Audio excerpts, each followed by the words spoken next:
From Team 18 forecast, weather from where you live. All right, there's the Ridge Rider. We get these complexes of big storms that blow up on the periphery of a big heat wave. And this is a good example of one right there. That's a Ridge Rider that blows up and then rides the edge of the upper ridge. But what's interesting to me is that, okay, the peak of the upper ridge is here. That's coming in now. To the right of that is a surface high.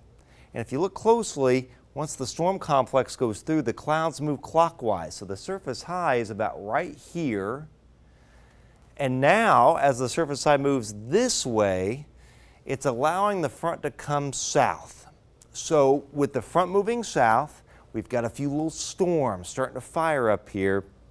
Southern Wisconsin and northern Illinois, and the big hot dome that's so big and so deep is flattening now. So that's a good sign of changes occurring down the road. There's the front right there, and there's the second front that will be approaching as well. So that said, pardon me, over the next couple of days, both fronts have to go through. This one comes through tonight. Fingers are crossed we get a few storms from it.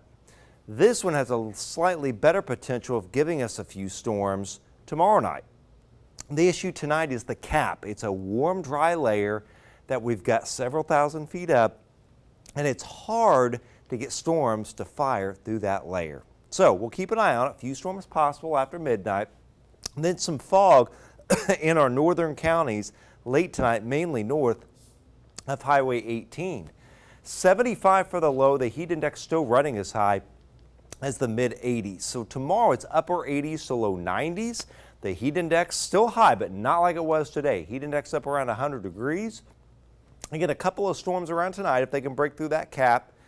And then we're dry, and then a few storms late tomorrow evening and into tomorrow night. A little bit better chance tomorrow night because the cap won't be quite as strong. Upper 80s to low 90s for highs. Still the heat index high in our southern counties. Not as bad as today, but still 104 Attica, 109 Petersburg, 101 Lafayette, and 97 at Monticello. Saturday's different. It's humid in the morning with patchy fog, but then in the afternoon, the humidity drops off. A high of 81 and upper 70s to as high as 84 should do it for highs viewing area wide. So tonight to very early tomorrow morning, and then again later tomorrow evening and tomorrow night, marginal risk of severe weather. A couple isolated severe storms can't be ruled out, kind of in this dark green shading. The better severe weather risk northeast of our area. Let's dig in. This model doesn't have much happening tonight at all. It's got it capped. Anything that tries to go up is immediately squashed. However, I want to show you another model I overlaid here. This one does want to pop storms tonight and weakens the cap just a little bit. You can see here, so this is the IBM graph model. The one I showed you before is the HRRR model. Again, a couple storms may be able to break through the lid. If they do, it'll look something like this.